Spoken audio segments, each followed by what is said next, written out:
आपने 4 बार अटेम्प्ट दिए लेकिन आपका एक बार भी प्री क्लियर नहीं हुआ, तो सर ऐसा क्या था जिसने आपको 5वीं बार अटेम्प्ट देने के लिए मोटिवेट किया?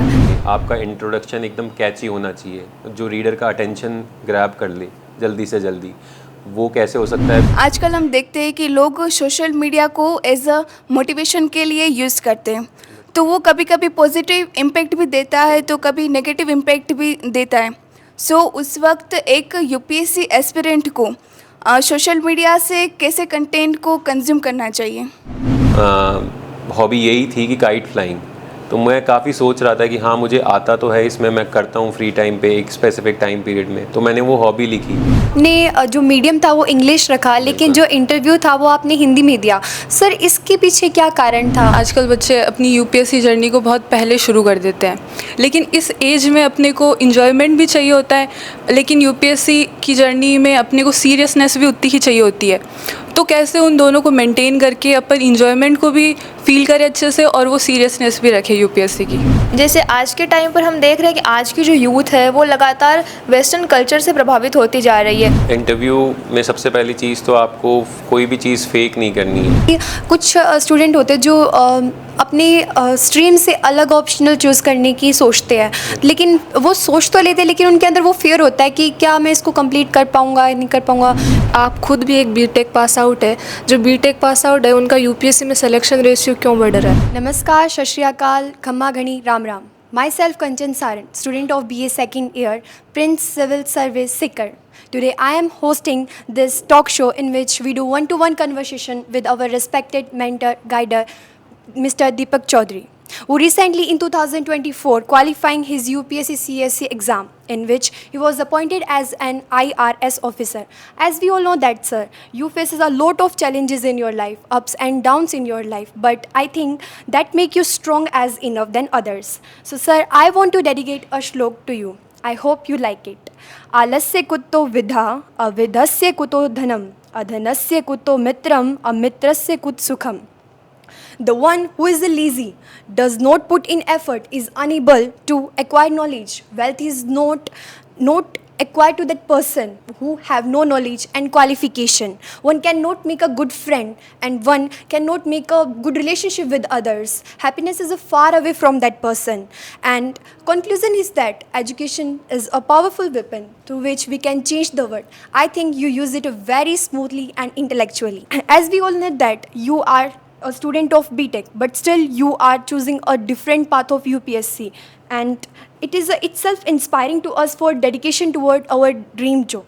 So many questions are rise in the mind of UPSC aspirants, and some of them which are with us who are curious to know about you, your journey, UPSC. So here, let's start our this talk show, and the first question is asked by Aishwarya. मैं Aishwarya sir, मेरा आपसे ये question रहेगा कि mains के exam में हम GS की क्वेश्चंस को कैसे लिखें और हम अपनी राइटिंग स्किल्स को कैसे बढ़ाएं?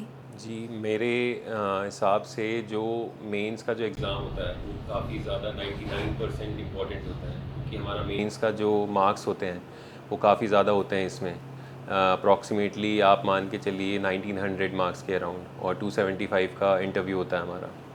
तो इसमें जो आपकी अप्रोच होनी चाहिए, सबसे पहले तो आप फॉर्मेट होता है किसी भी आंसर राइटिंग का, introduction, body part and conclusion. तो तीनों पार्ट आपके अलग अलग तरीके से प्रिपेयर होते हैं, आपको वो वेल इन एडवांस प्रिपेयर करने होंगे मेंस से पहले ही। तो इसके लिए आप कोई भी टॉपर्स कॉपी आंसर रेफ़र कर सकते हैं। जैसे मैंने मेरे टाइम पे जो भी टॉपर्स कॉपीज़ थी उनमें से इंट्रोडक्शंस देके, कंक्लूजन देके, और उनको फिर वहीं से यूज़ करना चालू किया।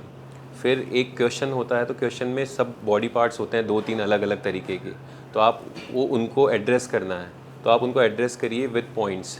तो विद रेगुलर राइटिंग आप रेगुलर एफर्ट करेंगे तो आप डेफिनेटली मेंस में अच्छे आंसर लिख सकते हैं। Thank you, sir.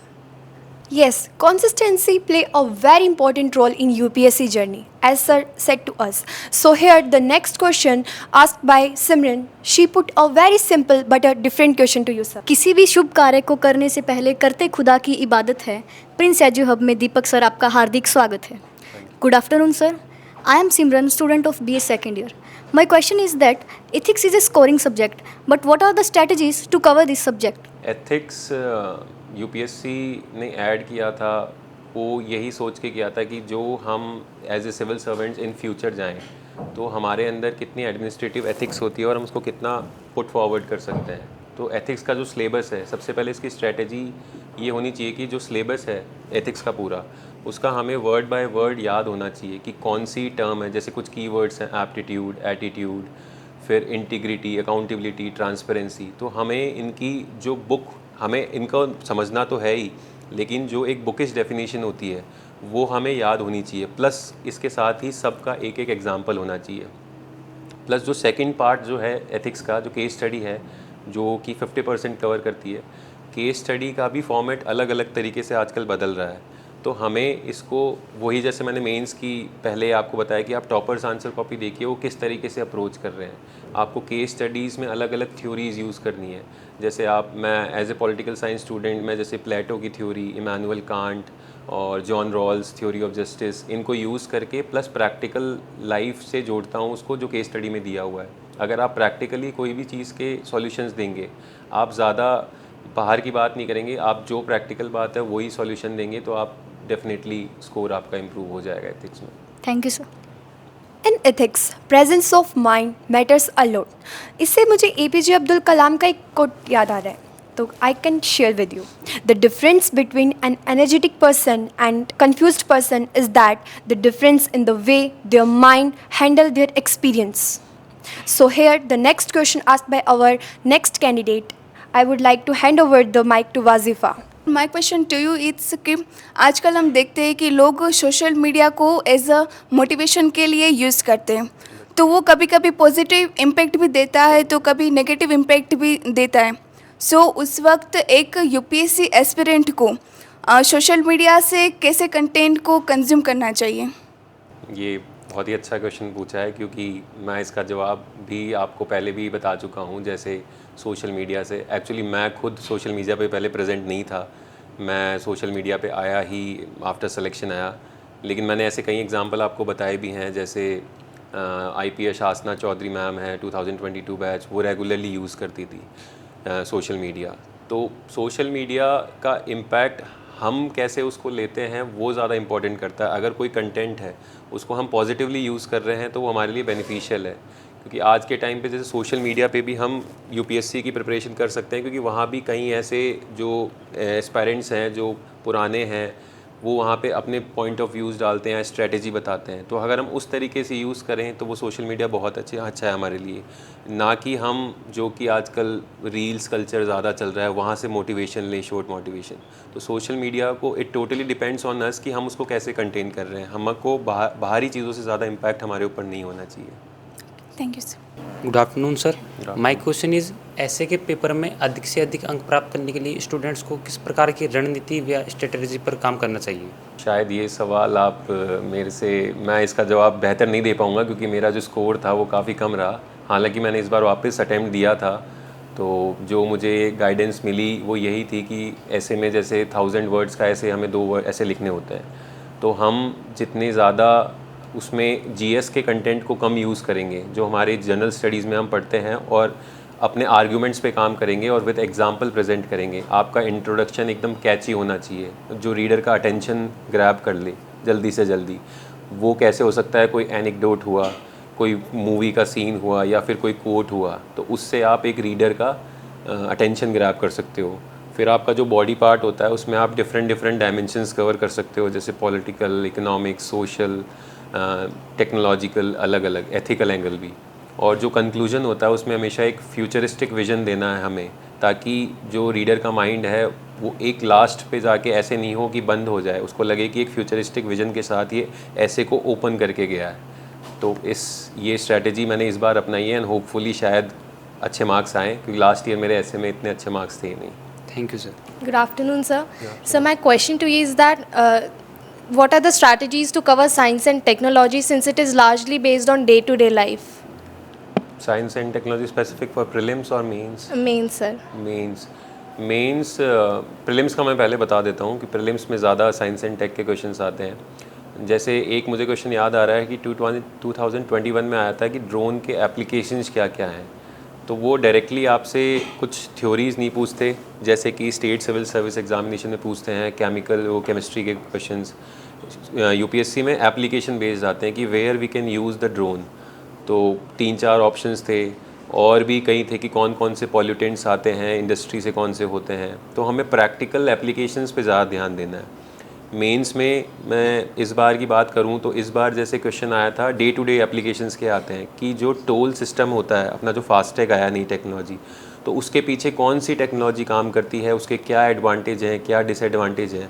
तो हमें उन्हीं चीज़ों पे फोकस करना है कि जो डे टू डे हमें सामने दिखती है। जैसे 5G, अब नई जनरेशन 6G आ रही है, AI है, इसके क्या क्या एप्लीकेशंस हैं हर एक सेक्टर में, जैसे हेल्थ, एजुकेशन, फाइनेंस। तो हमें एप्लीकेशन बेस्ड पे ज़्यादा फोकस करना है, ना कि थ्योरेटिकल बेस पे। Thank you sir.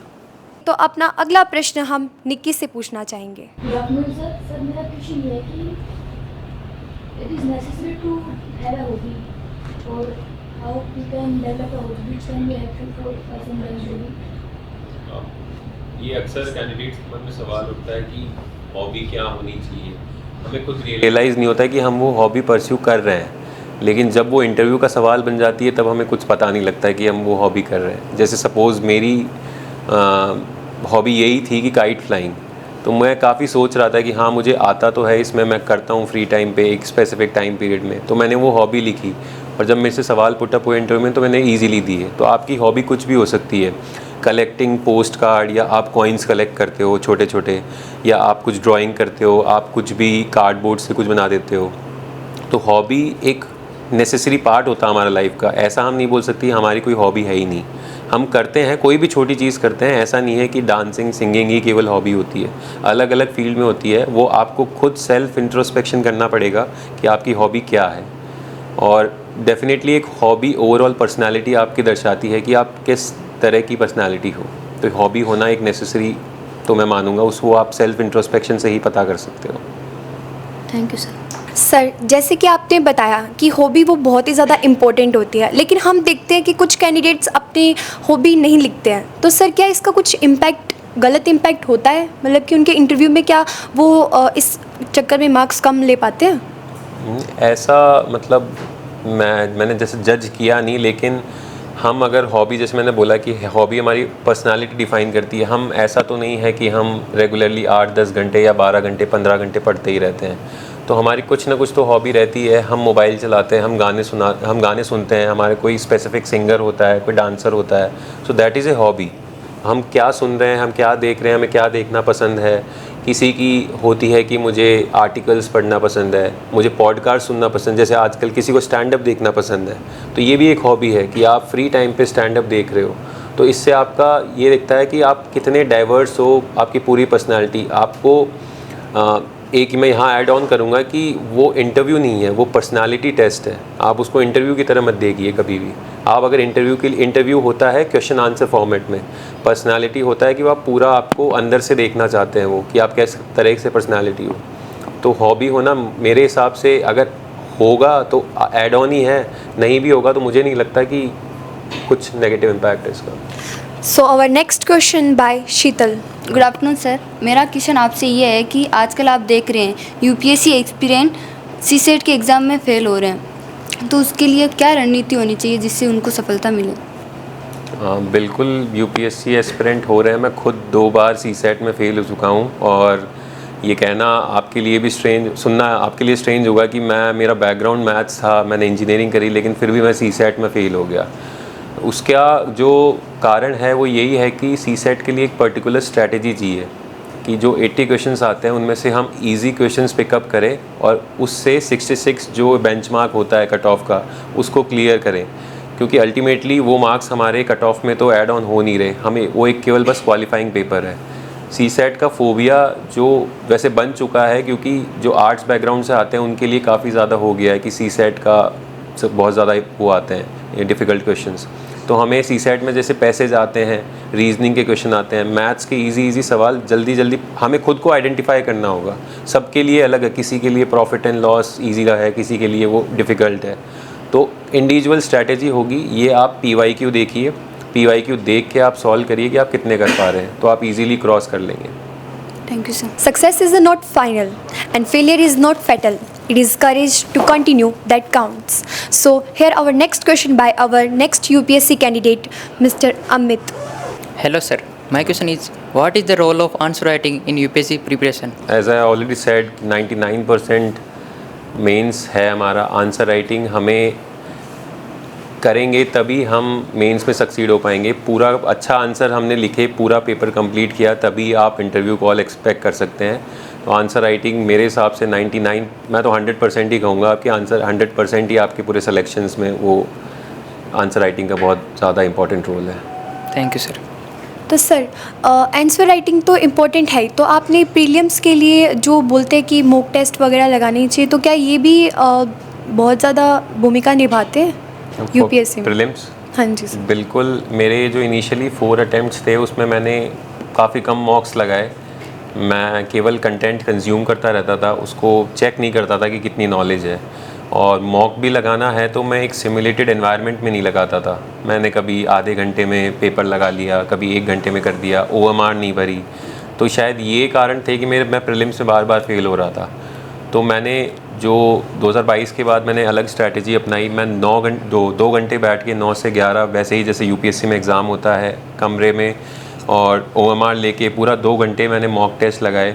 फिर मैं आइडेंटिफाई करता था कि मैं कितने क्वेश्चंस अटैम्प्ट कर पा रहा हूँ और कितने मेरे गलत हो रहे हैं, कौन सा मेरा वीक सब्जेक्ट है, कौन सा मेरा स्ट्रॉन्ग सब्जेक्ट है.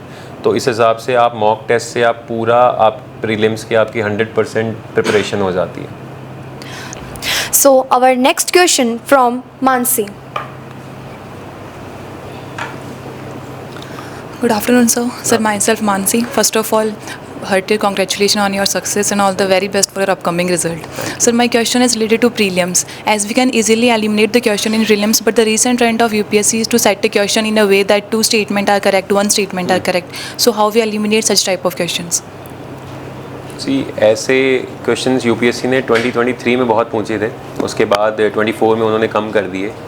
इसमें हम 2 ऑप्शन तो एलिमिनेट कर सकते हैं, लेकिन 2 में हमें कंफ्यूजन होती है. तो फिर जब भी 50-50 होता है तो you have to choose one. आपको रिस्क तो लेना पड़ेगा. आप हो सकता है ऐसे 20-25 क्वेश्चन में आपने 2 में से कोई भी एक गेस किया, उसमें से आपके 7-8 गलत हो गए और बाकी आप गेन में हो गए. नेगेटिव इम्पैक्ट भी हो सकता है, बट अगर हम रिस्क लेंगे ही नहीं तो हमारे फिर कट ऑफ पार होगी नहीं.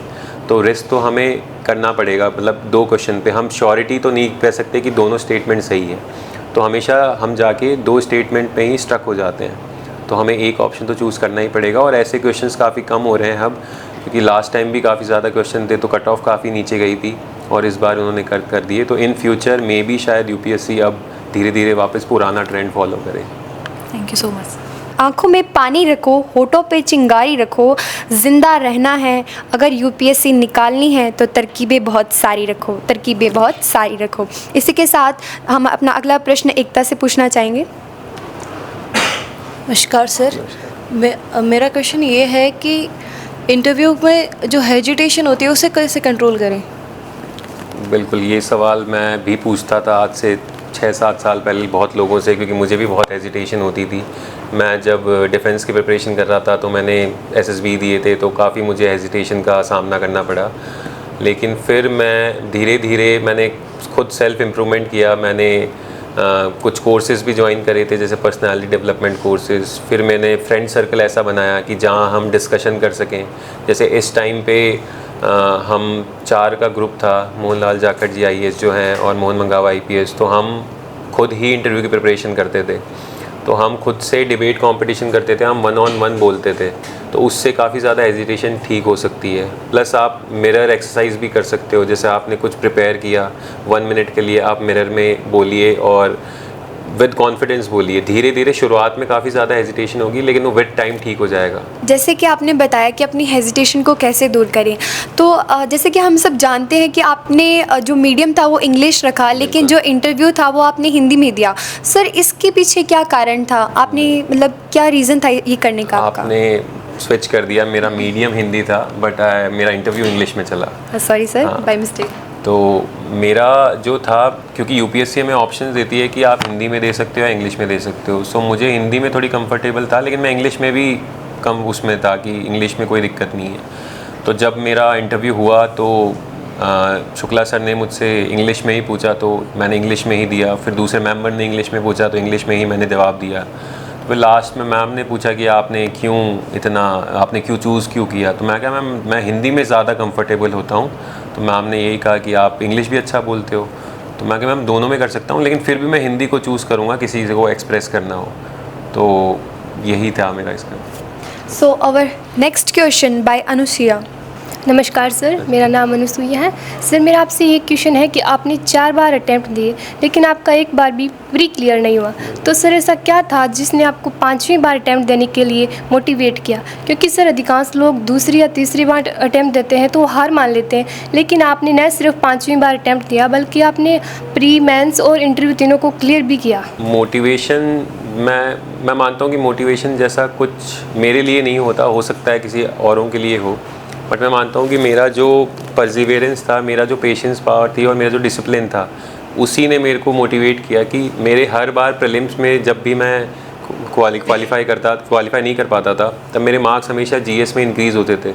हालांकि सीसेट में मैं 2 बार हो गया, लेकिन मुझे कहीं ना कहीं लगता था कि मेरी नॉलेज में इजाफा तो हो ही रहा है, तो हो सकता है एक ना एक दिन तो आएगा जिस दिन मेरा क्लियर होगा। तो अगर आप डिसिप्लिन हैं, आप परसिवियरेंस है, पेशेंस है, तो आप इजीली मोटिवेट हो जाओगे खुद से। Thank you sir. योग्यता तो कर्म से पैदा होती है, जन्म से तो इंसान शून्य ही होते हैं। So as per the sir statements that we have to maintain consistency in our this journey which is very helpful for us. So our next question by Manish.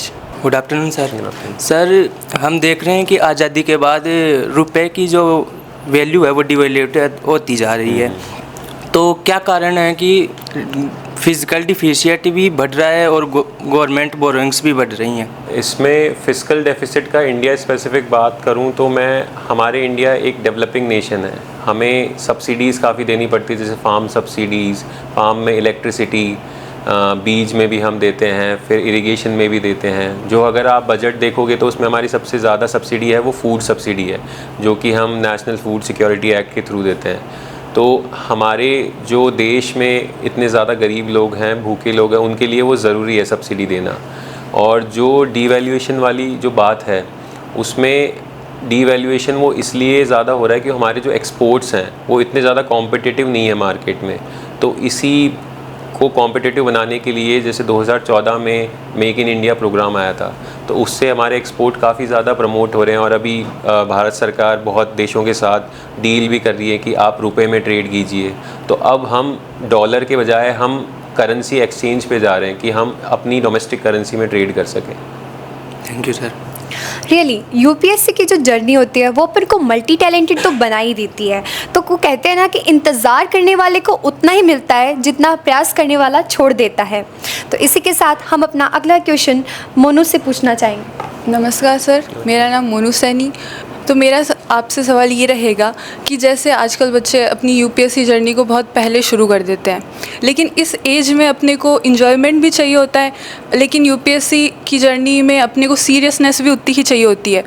तो कैसे उन दोनों को मेंटेन करके अपन इन्जॉयमेंट को भी फील करें अच्छे से और वो सीरियसनेस भी रखे यूपीएससी की? मेरा एक फार्मूला था प्रिपरेशन के ड्यूरिंग कि मैं अपने दिन को 8-8-3 में डिवाइड कर देता था 8 घंटे में। तो मेरा ये था कि नॉर्मली एक ह्यूमन बीइंग 8 से 10 घंटे इससे ज़्यादा नहीं पढ़ सकते हम। हो सकता है कई लोग 15-16 घंटे पढ़े, लेकिन मैंने आज तक किसी को जैसे देखा नहीं। तो इन्जॉयमेंट भी ज़रूरी है यूपीएससी के साथ, क्योंकि अल्टीमेटली हमें ऑन फील्ड काम करना है। अगर हम फील्ड की नॉलेज होगी नहीं हमें, जैसे कि साइंस एंड टेक के भी मैंने बताया था, तो हम एज ए एडमिनिस्ट्रेटर अगर बने इन फ्यूचर, अगर हमें नॉलेज नहीं होगी 5G क्या होता है, सोशल मीडिया के क्या क्या प्रॉब्लम्स होती है, इम्पैक्ट क्या क्या होता है, तो हमें वो चीज़ें जाननी भी हैं। क्योंकि आज का जो चेंजिंग वर्ल्ड ऑर्डर है, इसके हिसाब से हमें पूरी नॉलेज होनी चाहिए, एक ओवरऑल पर्सपेक्टिव। तो आप अपने दिन को ऐसे डिवाइड कर सकते हो कि आप इतने घंटे रेगुलर पढ़िए, लेकिन वो आपके चाहे 5 घंटे हो या 6 घंटे हो, आपको 5 या 6 घंटे आपको डेडिकेटली पढ़ना होगा। Thank you sir. मन से ना हारे तो दुनिया की कोई भी ताकत हमें हरा नहीं सकती है। इसीलिए हम अपना अगला क्वेश्चन अक्षय से पूछना चाहेंगे, अपने अगले कैंडिडेट से। Good afternoon sir. मेरा प्रश्न है, why people call UPSC unpredictable service commission? जैसे वो क्वेश्चंस यूपीएससी पुटअप करती है वो अनप्रेडिक्टेबल ही होता है। वैसे इतना ज़्यादा अनप्रेडिक्टेबल ही नहीं होती इसमें, कि प्रीलिम्स में जैसे ज़्यादा होती है, मेरे हिसाब से मेंस में हम प्रेडिक्ट कर सकते हैं PYQ और सिलेबस के थ्रू। जो सबसे ज़्यादा अनप्रेडिक्टेबल होता है वो प्रीलिम्स फॉर्मेट होता है, तो उसके लिए हमें अच्छे से स्ट्रैटेजी बनानी होगी। जैसे 2023 का मैंने आपको पेपर बताया कि उसमें एलिमिनेशन मेथड ही एलिमिनेट कर दिया UPSC ने, तो हमें प्रिपेयर रहना होगा कि जो UPSC की अनप्रेडिक्टेबल नेचर और चेंजिंग नेचर ऑफ क्वेश्चन है उसके हिसाब से हम अपने आप को डाल सकें। If you can imagine it, you can achieve it. If you dream it, then you become it. So our next question put up by Akshita. नमस्कार सर, मेरा क्वेश्चन UPSC जर्नी से रिलेटेड ना होकर सोसाइटी पर्पस से है। जैसे आज के टाइम पर हम देख रहे हैं कि आज की जो यूथ है वो लगातार वेस्टर्न कल्चर से प्रभावित होती जा रही है और हमारा जो मूल धर्म है, संस्कृति है, उससे हम दरकिनार होते जा रहे हैं। तो कैसे इसको हम कंट्रोल कर सकते हैं और हमारी संस्कृति से भी जुड़े रह सकते हैं? ये एक UPSC का ही एक सब्जेक्ट ही है, इंडियन सोसाइटी, जहाँ पे ये चीज़ आती है जो आपने क्वेश्चन पुटअप किया कि जो ग्लोबलाइजेशन है उससे वेस्टर्नाइजेशन काफ़ी हो रहा है। इसको हम वेस्ट टॉक्सिकेशन कहते हैं कि वेस्टर्न वैल्यूज़ काफ़ी ज़्यादा इम्पैक्ट कर रही है, लेकिन ऐसा नहीं है कि केवल वेस्टर्नाइजेशन ही बढ़ रहा है, रिवाइवल ऑफ कल्चर भी हो रहा है। जैसे अभी रिसेंटली राम कथा ऑर्गेनाइज हुई थी UN में, प्लस हमारा जो इंडियन कल्चर है भरतनाट्यम और ये सब, ये इंग्लैंड में, चाइना में, हर जगह ये फैल रहा है। प्लस हमारा फूड जो कि लंदन में हर जगह फेमस है। तो जो रिवाइवल ऑफ कल्चर है उसके लिए हमें काफ़ी एफर्ट्स करने पड़ेंगे और हमारी भारत सरकार भी कर रही है। जैसे कि जो वर्ल्ड ऑर्डर पे वसुदेव कुटुंबकम हमारे माननीय प्रधानमंत्री जी कहते हैं, जो हमारे इंडियन कल्चर का एक बहुत बड़ा पार्ट है कि the world is one family, हम सब एक हैं। तो इससे हमारा जो है, हम सबको एफ़र्ट करना पड़ेगा कि हमारा कल्चर भी पूरा इंटैक्ट रहे। जैसे गांधी जी ने भी कहा था कि मैं सारे कल्चर की चीज़ें कंज्यूम करूंगा लेकिन मैं अपने कल्चर से नहीं हटूंगा। तो हमें यही भावना अपनानी पड़ेगी। जो UPSC की जो जर्नी होती है ना, वो वास्तव में मेहनत तो मांगती है। लोग कहते हैं कि लक होता है, तो सर क्या आप मानते हैं कि UPSC की जर्नी में लक कहीं पे काम करता है? मेरा सिंपली पर्सपेक्टिव यही है कि एक लेवल ऑफ तैयारी जब होती है हमारी, तो एक हम ऊपर पहुंच जाते हैं थ्रेशोल्ड पॉइंट पे कि उससे ज़्यादा अब तैयारी या तो इम्प्रूव हो सकती है अब ज़्यादा, लेकिन हम अल्टीमेटली सब कुछ कवर कर लेते हैं। लेकिन फिर भी कई मेरे ऐसे फ्रेंड्स हैं जो बहुत ज़्यादा, मेरे से ज़्यादा एफ़र्ट भी उन्होंने किए थे, मेरे से ज़्यादा नॉलेज थी, अच्छी आंसर राइटिंग स्किल्स थी, लेकिन कहीं ना कहीं वो किसी चीज़ में कमी रही, उनकी इंटरव्यू में रही या कोई एक सब्जेक्ट में रही। तो जैसे मेरा सिलेक्शन हुआ लास्ट ईयर, तो मैं मानता हूँ कि थोड़ा बहुत लक भी होता है, लेकिन जो कहते हैं ना कि luck always favours the brave, तो अगर आप ब्रेव रहोगे, बोल्ड रहोगे, तो लक आपका फेवर ज़रूर करेगा। Thank you sir. तो नेक्स्ट क्वेश्चन बाय नीतू। नमस्कार सर, मेरा क्वेश्चन ये है कि जो सब्जेक्ट ऑप्शन सब्जेक्टिव होते हैं ना, उनको कैसे चूज़ करें? ऑप्शनल की एक सिंपल 3 स्टेप स्ट्रेटजी बताता हूँ मैं आपको। सबसे पहले तो आप अपना इंटरेस्ट देखिए कि आपका जो आपका ग्रेजुएशन में है, आप क्या वही कंटिन्यू करना चाहते हैं या कोई और सब्जेक्ट है आप वो कंटिन्यू करना चाहते हैं। उसके बाद आप देखिए कि इसका सिलेबस और उसके PYQ, कि उसका सिलेबस आप देख रहे हैं तो आपका पढ़ा हुआ आपको समझ आ रहा है कि हाँ मैं ये कर सकता हूँ या कर सकती हूँ। जो थर्ड स्टेप होता है वो होता है मटेरियल और गाइडेंस। अगर मटेरियल और गाइडेंस इजीली अवेलेबल है आपके पास, तो आप डेफिनेटली वो ऑप्शनल चूज़ कर सकते हो। तो ये 3 स्टेप स्ट्रेटजी आप फॉलो कर सकते हो optional. Thank you sir. Sir जैसे कि आपने ऑप्शनल सब्जेक्ट के बारे में बताया, तो मैं आपसे ये पूछना चाहूँगी कि कुछ स्टूडेंट होते हैं जो अपने स्ट्रीम से अलग ऑप्शनल चूज़ करने की सोचते हैं, लेकिन वो सोच तो लेते हैं लेकिन उनके अंदर वो फियर होता है कि क्या मैं इसको कंप्लीट कर पाऊँगा या नहीं कर पाऊँगा। कहीं ना कहीं मिड में जाके वो ऐसे सोचते हैं कि मैंने शायद गलत चूज़ कर लिया। तो सर इसके पीछे मतलब आपके क्या तर्क रहेंगे, आप इसके बारे में क्या कहना चाहेंगे? जैसा कि आपने कहा, कुछ लोगों में, तो उन कुछ लोगों में मैं भी था कि मैं इंजीनियरिंग करी थी और मैंने पॉलिटिकल साइंस लिया, लेकिन इनिशियली मेरा इंटरेस्ट था सब्जेक्ट में, मेरा IR की तरफ ज़्यादा था, लेकिन धीरे धीरे मेरा और जो बेसिक पॉलिटिकल साइंस थी थ्योरी, और उनमें भी इंटरेस्ट डेवलप होने लगा। एक विद टाइम आपको लगेगा कि शायद ये ऑप्शनल मैंने गलत चूज़ कर लिया। आप अभी अटैम्प्ट करोगे, आपके मार्क्स कम आएंगे, लेकिन आप रेगुलरली उसी सब्जेक्ट के साथ इंटैक्ट रहोगे, जैसे कि मैं रहा 3-4 साल में, तो आप प्लान B भी एक खोल सकते हो। जैसे MA आपने कर लिया तो आप नेट JRF भी कर सकते हो, तो आपको ऐड ऑन ही उससे बेनिफिट होगा। So our next question put by our next candidate Sarita. नमस्कार सर, मेरा आपसे क्वेश्चन है कि आप खुद भी एक बीटेक पास आउट है, जो बीटेक पास आउट है उनका यूपीएससी में सिलेक्शन रेशियो क्यों बढ़ रहा है? ये सवाल बहुत ही अच्छा है, क्योंकि आजकल जो आईआईटी बैकग्राउंड से भी मेरे भी काफ़ी दोस्त हैं वो आईआईटी बैकग्राउंड, जैसे मोहनलाल जी जाखड़ है वो भी उसमें आए, तो इनका सिलेक्शन मैं ये मान सकता हूँ कि जो कोर जॉब है, जैसे मैंने इंजीनियरिंग करी तो मुझे कोर जॉब कहीं अच्छी नहीं मिल रही थी, और एक मोनोटोनस लाइफ होती है इंजीनियरिंग में कि आप एक ही फील्ड में रहते हैं। आजकल जो कैंडिडेट्स हैं उनको डाइवर्सिटी पसंद है, अलग अलग जगह पे काम करना, तो इस वजह से मैं मान सकता हूँ कि शायद इंजीनियर्स हो सकते हैं, और उनकी सिटिंग कैपेसिटी भी अच्छी होती है क्योंकि उन्होंने इंजीनियरिंग की प्रिपरेशन जब करी होगी 11th-12th में तो वो 8-8 10-10 घंटे पढ़ सकते हैं, तो इसलिए इनका सक्सेस वो बढ़ रहा है ratio. Thank you sir. Engineering से यूपीएससी, तो इस पे मैं कुछ कहना चाहूँगी कि तुम्हारी शख्सियत से सबक लेगी नई नस्लें कि मंजिल पे वही पहुँचता है जो पाँव पे चलता है। डुबा देते हैं कुछ तो नाम तक खानदानों के, लेकिन और किसी के नाम से ही मशहूर होता है गांव चलता है, गांव चलता है। तो इसी के साथ हमारा नेक्स्ट क्वेश्चन पूछेंगी चेल्सी। नमस्कार सर। सर मैं आपसे ये पूछना चाहती हूँ कि इंटरव्यू रूम में हमारा क्या इम्प्रेशन, क्या डिसिप्लिन हमें मेंटेन रखना चाहिए जो हमारे इंटरव्यू में मतलब मैक्सिमम मार्क्स गेन करने के लिए हेल्पफुल हो? इंटरव्यू में सबसे पहली चीज़ तो आपको कोई भी चीज़ फेक नहीं करनी है। आपको, जैसे मैंने अभी हॉबी के बारे में बताया, आपको कोई एक्स्ट्रा ऑर्डिनरी हॉबी नहीं लिखनी है। आप वहाँ पे स्मार्ट नहीं बन सकते क्योंकि वो ऑलरेडी इतने एक्सपीरियंस लोग हैं, वो हमको ईजिली कैच कर पाएंगे। तो आप जितना सिंपल रहेंगे, आप जितना टू द पॉइंट रहेंगे, जो आपसे पूछा गया है आप उतना जवाब दोगे, और अगर आपको नहीं भी आता है तो आप इजीली सॉरी बोल सकते हो क्योंकि वो आपकी नॉलेज चेक नहीं कर रहे, नॉलेज आपकी ऑलरेडी मेंस में चेक हो चुकी है। तो आप वहाँ जितना ट्रुथफुल रहोगे, जितना टू द पॉइंट रहोगे, उतना ही बेनिफिशियल होगा आपके लिए। Thank you sir. कहते हैं ना, कोशिश कर हल निकलेगा, आज नहीं तो कल निकलेगा। अर्जुन के तीर ससद मरुस्थल में भी जल निकलेगा। मेहनत कर पौधे को पानी दे, बंजर ज़मीन से भी फल निकलेगा, बंजर ज़मीन से भी फल निकलेगा।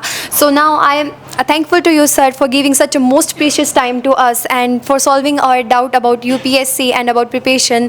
Thank you so much and इसी के साथ मैं अपने इस टॉक शो को यहीं पे विराम देती हूँ। मैं कंचन सारन, प्रिंस सिविल सर्विस से आप सभी का धन्यवाद देती हूँ।